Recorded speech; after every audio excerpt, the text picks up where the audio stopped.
For the vast majority of the Manx population, wars can be viewed from a distance, and that has been the case for decades. But in 1914 and 1940, Manx people suddenly became involved. They understood what it was to crouch for cover and hear possible death coming towards them, or face appalling mutilation as they fought on battlefields across the world, to see people they knew and were friends with die feet away from them. Today, when we remember in particular the sacrifice of those people, we'll visit again the battle perceived to be the turning point in World War II. It was fought in the desert not far from Cairo, its name El Alamein. The Manx Regiment were there, with their CO, Colonel Henry Kelly. The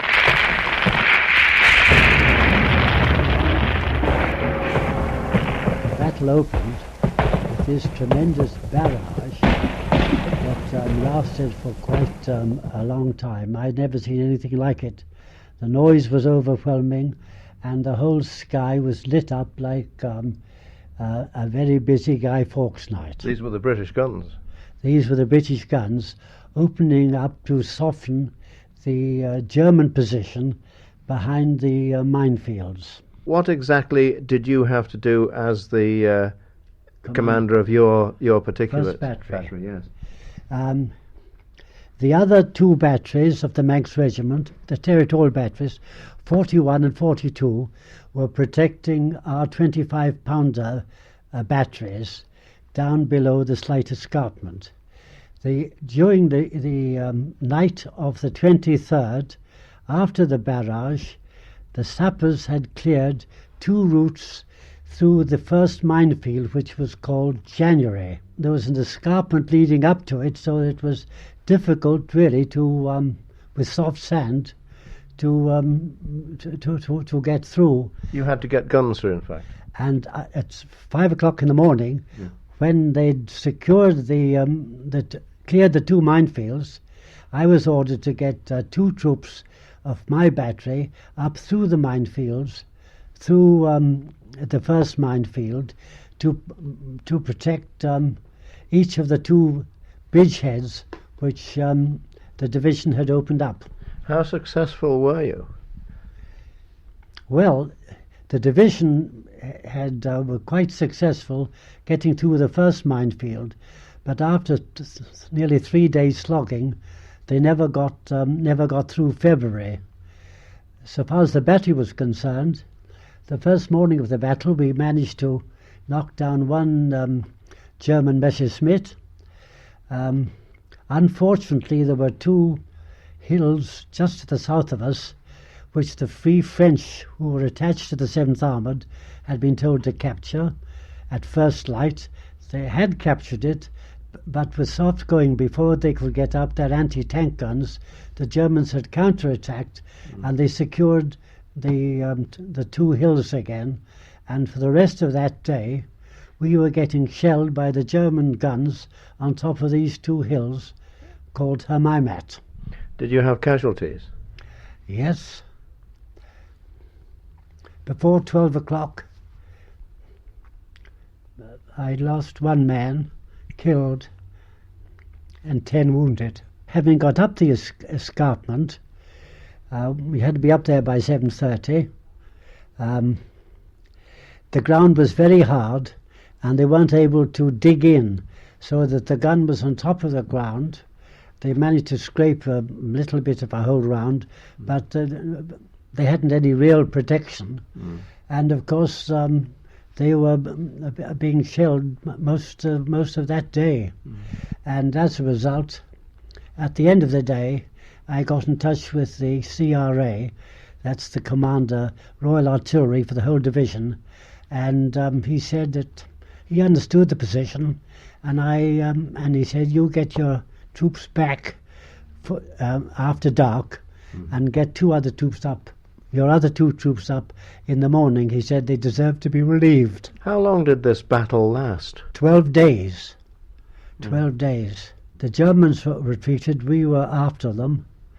But unfortunately, 2 days after, about 14 days after the battle started, there was a tremendous downpour of rain, and everyone was bogged down and there was no movement. And during that time, we were in the open desert. The Germans were nearer the coast road. They got onto the coast road, and a lot of them were able to retreat westwards. What was it actually like to be under shell fire? Can you describe the experience? Well, you of course, as most soldiers, or temporary soldiers, felt, you thought nothing would happen to you. I suppose otherwise one wouldn't have been able to soldier on. And I must confess that was something that worried me on the ship going out to Egypt. Colonel McLaren was a magnificent commander. He formed the Manx regiment. He was then retired. He had a very distinguished record, a gallant record, dating from the Boer War. And I said to him, what would happen if I suddenly felt that I couldn't quite manage to stand firm under heavy shell fire? Well, he said, the first thing is, if you hear a shell coming towards you, he said, you needn't worry. There's no point in ducking, because by the time you hear it, it's already past you. And he said, so you just stand where you are. And he said, in the morning, if you duck for the first shell you hear, screaming towards you, he said, you'll be ducking all day. And he said, you'll be worn out after an hour or two. So he said, you just stand, because he said, the shell may be aimed at your head or it may be aimed at your feet. You just take your chance. If it's aimed at your feet and you're lying flat on the ground, it'll get you. And the other thing he said, it'll be your duty as a battery commander to go around your guns during action and give them moral support. And if you, under shell fire, you start running from one gun to another, you'll get out of breath and you might start panicking. So the only thing to do is just to walk slowly from one gun to the other, because it might be in front of you and might be behind you. After the battle is over, what sort of feelings do you have then? What sort of feelings do the men have then? I think those that survived the battle always had a tremendous feeling of exhilaration. It seemed to brace the spirit, and also an intense feeling of comradeship. Which held the whole regiment together. El Alamein and Colonel Henry Kelly of the Manx Regiment. When the troops came ashore in France for Operation Overlord, the invasion of German-occupied Europe, Bill Harrison, a joiner in Civvy Street, who was with them. First, though, we'll hear the remarkable Hector Duff's memories of coming ashore through the hail of bullets and shells. Every vehicle that was coming ashore didn't get ashore. The beach was littered with men that had been shot. Oh, it was a terrible sight you'll never forget. There were literally hundreds of bodies floating about as we were landing. And the old brigadier that was with me, he said, well, we're back in the war again now. The ramp went down and we went off, and the tide was out. We had a long drive to get up through the beach, and we were met with an awful lot of shelling. You didn't have time to stop and think there about your danger. Most of the bodies that we seen were ships that had been hauled or shelled and sunk, and the bodies of the soldiers with their equipment drowned, and then they were floating in the water. And my first thing when I came off the craft, made our way up to a hedgerow to get cover, and there was a great heap alongside us, about 6 of us there, and I remember the blankets, and we just lifted the blanket, and there was some of the dead infantry covered over. So we then were checking up for mines on the beaches, till the next day when our barges had come over by the tugs, and for 2 weeks we did beach work such as using these barges to ferry out prisoners to the supply ships and bring back ammunition and rations and various other equipment. Where did you sleep overnight? On the ground. Well, we dug in actually in a field just the other side of the road. We always, I never seen a bed till later on in the campaign at a place called Blerick. Yeah. But what we used to do was 2 men, we'd dig a trench about 2 feet deep and put the ground sheets on it, and you get a couple of hours sleep and then on duty for 4 hours and so on. And if it was wet, you use your gas capes to cover you over. You wouldn't be under fire, though, in any case at this time, would you? Well, there was shell fire, Yeah. but that was more or less in the distance. Yes. Then you at this stage probably didn't know what the objective was or where you were going anyway, would you? Well, through the grapevine, the main point was to try and take Caen in the first day. But Montgomery, in that section, was in command, and the Americans landed over on the west, and they did a detour while the British and the Canadians took all the flak on our area, and Caen was not taken till the end of July. Yeah. When did you move away from the beaches, and what was your next move? Well, our next move was, our companies were specially for large Bailey pontoon bridge and also the assault crossing for the main rivers. And the main rivers, the first one was the Seine, the next one was Nijmegen with the Operation Market Garden for Arnhem, and the next one after that was at Venlo, and the largest bridge was on the Rhine at Xanten across to Wessel. Manxman Bill Harrison in Europe as the Allies pushed the German army back. But that was almost 80 years ago. Many seemed to come through the experience intact, but most also bore mental scars as well as the physical, memories they were unable or unwilling to describe for years with their families, some ever. But those families were conscious of the war baggage they returned with. Jill Skinner, and first, Stacey Astle. I'm Stacey Astle, and this is my grandfather, Alan Platts-Barrett. Alan was a prisoner of war during the Second World War. He fought as part of the 129th Regiment and was captured during the fall of Crete, and then was in captivity all the way from 1941 to the end of the war. He was repatriated, so this was a process which involved them being taken to an airbase and then flown home, although they weren't particularly equipped to take the Manx prisoners home, so he got taken to the UK, and at that point he found a fishing boat and hitched a ride home to the island. Granda didn't particularly like to talk about the bad parts of the story. We did know that he was a prisoner of war, but obviously he was trying to look after us, so would only really tell us the funny things. So we got a lot of stories about when they were learning German from the guards, and one of the guys decided to ask the Germans what time it was and asked fish paste, but they managed to respond because they vaguely understood that he meant Wiespate. However, we didn't really learn about the more harrowing details until later on when I began studying the topic. During the war, there was a lot of starvation for the prisoners of war, especially in the winter of 1942. There was a particularly bad period where a lot of men suffered horrifying hunger. By the end of the war, every single member of the Manx regiment that was captured, the 129th, had experienced issues with their stomachs. And for a while after the war, he was only able to eat things like mashed potatoes with milk because that was all his stomach could take. He also lost his eye during the conflict as well. I think it definitely stayed with him. He was very sure to talk about how important it was that war didn't happen again on that scale, or ever, really.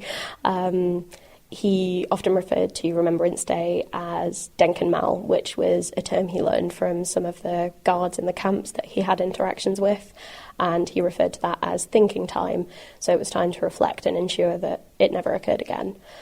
I don't think anyone could go through an experience like that and not be impacted by it. And it did affect him in a lot of ways, even things like throwing away food. He would never waste food.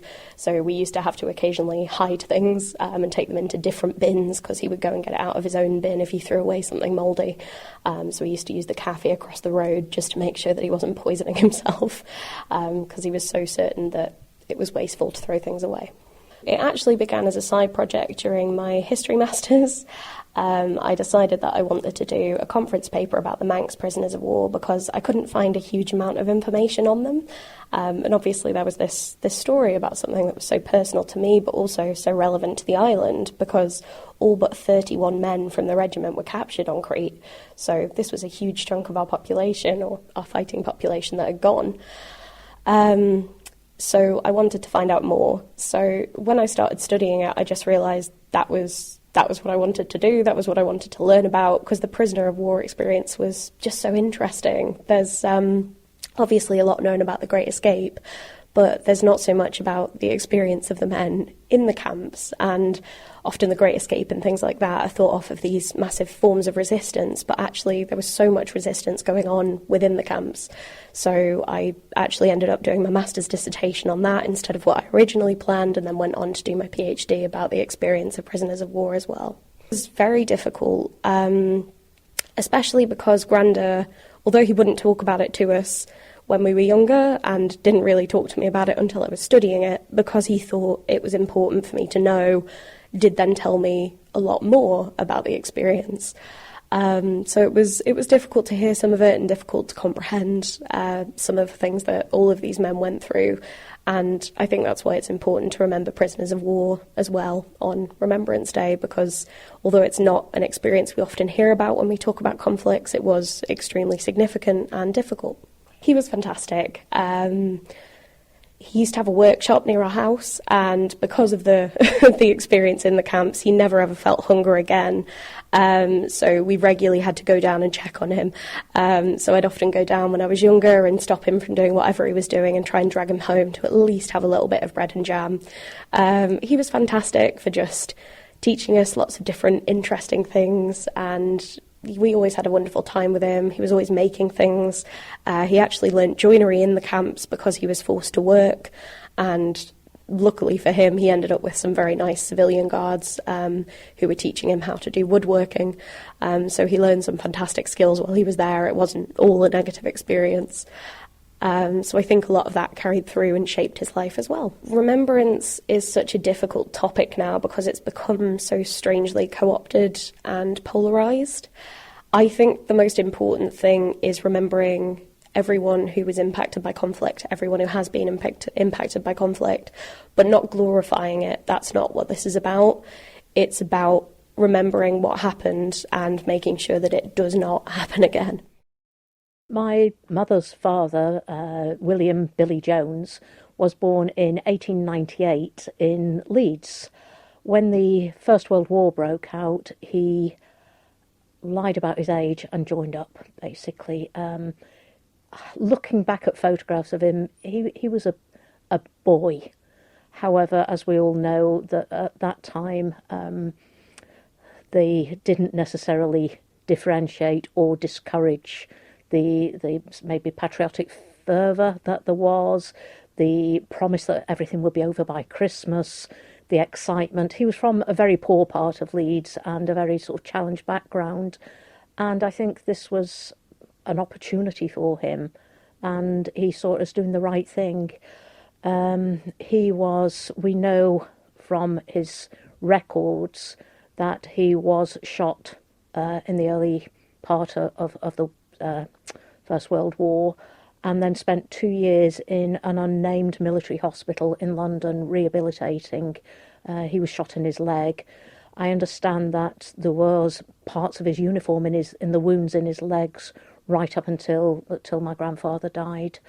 But they patched him up, and after 2 years they sent him back out, and we know this time this was to Passchendaele, where he was gassed. I don't know whether it was mustard gas or chlorine gas, but we know that he was understandably very poorly afterwards, and that ill health dogged him all of his life, and he actually died in 1953, so he was still in his 50s when he died. And my grandmother, my granny, always said that she felt she was a war widow. By that time, my mother's family were living in Hounslow in West London. My grandfather was an engineer working on developing Heathrow Airport. And my eldest aunt married a Manxman, a man from Andreas called Herbert Nettleton. And during the Second World War, my aunt married my Uncle Herbert. And when my grandparents came over here to visit her, because she moved over with her husband to the island, it was during the Second World War they came over to visit. And my granddad apparently found he could breathe better. And somehow they took a huge leap of faith and bought a small holding, Dreamskerry Farm, up in Mackhold, and he worked on that and farmed it until his death in 1953. The ongoing health issues included he had several heart attacks. He always had problems with his breathing, and his legs still gave him issues from the being shot as a teenager. What does it mean to you, knowing now what you do about your grandfather, William Billy Jones? That he must have been an incredibly resilient and optimistic young man to go through all of that. And then he met and married my granny, my grandmother, and they had 6 children. 4 of them lived. They lost their first child and then the 4th child. But despite that, he never gave up, and he was a tough, perhaps a bluff Yorkshireman, but he was a strong character, and we do feel, we laugh in the family about the Jones genes, and that we are all quite sort of feisty. That old question, as I said to you, Beth, if I could invite anybody round for dinner, living or dead, it would always be my granddad. What does remembrance mean to you now that you know a little of his story? It's recognising and remembering and giving consideration to those who believed they did the right thing for all of us. And I believe that even the military, the more recent conflicts, I think there is a great belief amongst those young men and women that they left wherever, whether it was Bosnia or Iraq or Afghan, that they did a good job and left it a better place. And I think we need to support that, but not to turn them into victims. Jill Skinner and Stacey Astle. We watched the Gulf War on TV. We saw the air attacks, the missile attacks, the troops going forward. But what was the effect for those on the front line and in the air?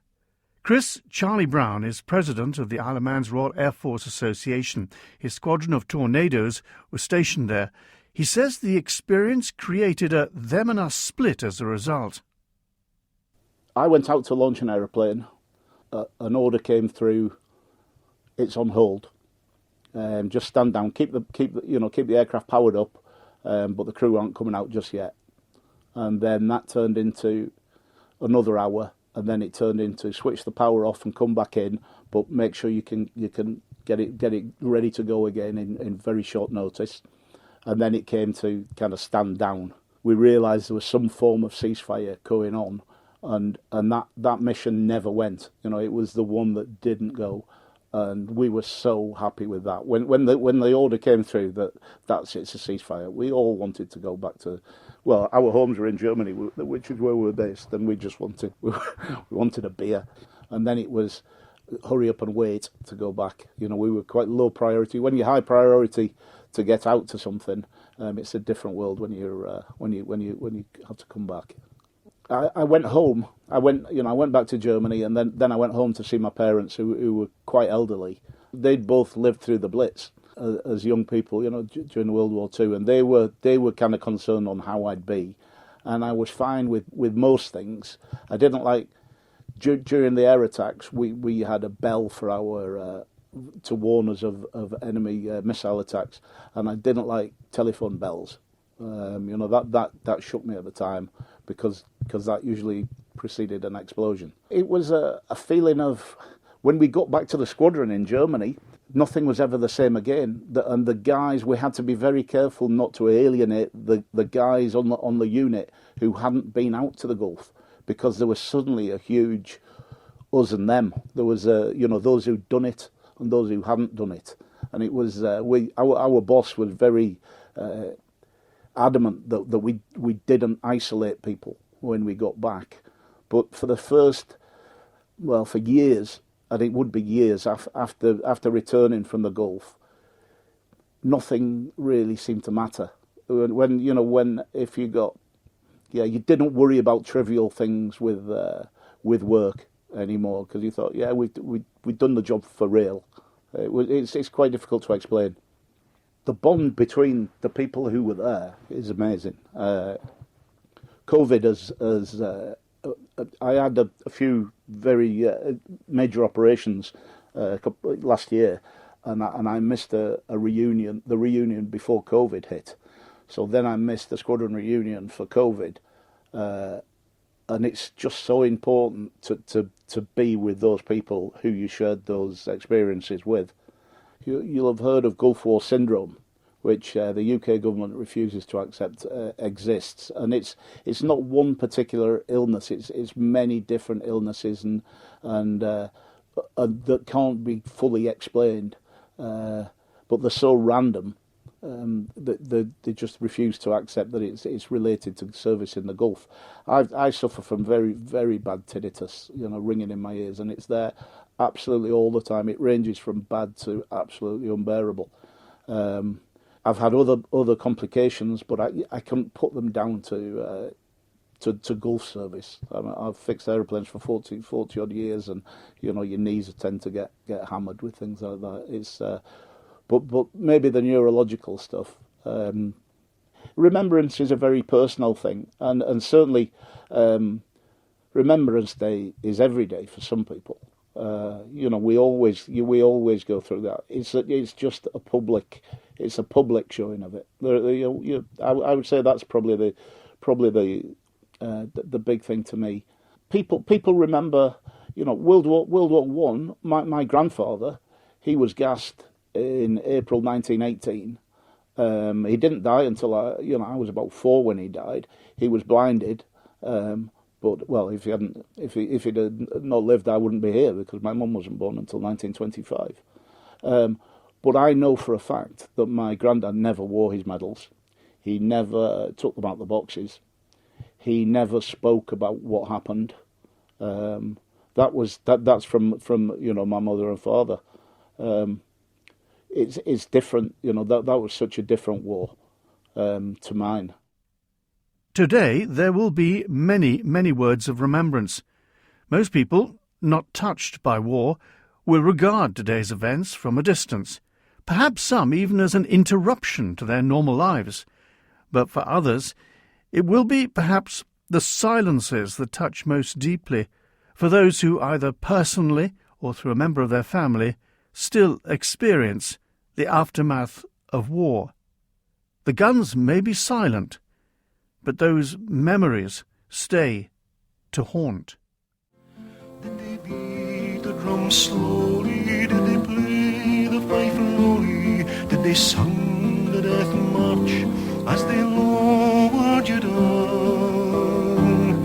Did the band play the last post and chorus? Did the pipes play the flowers of the fall?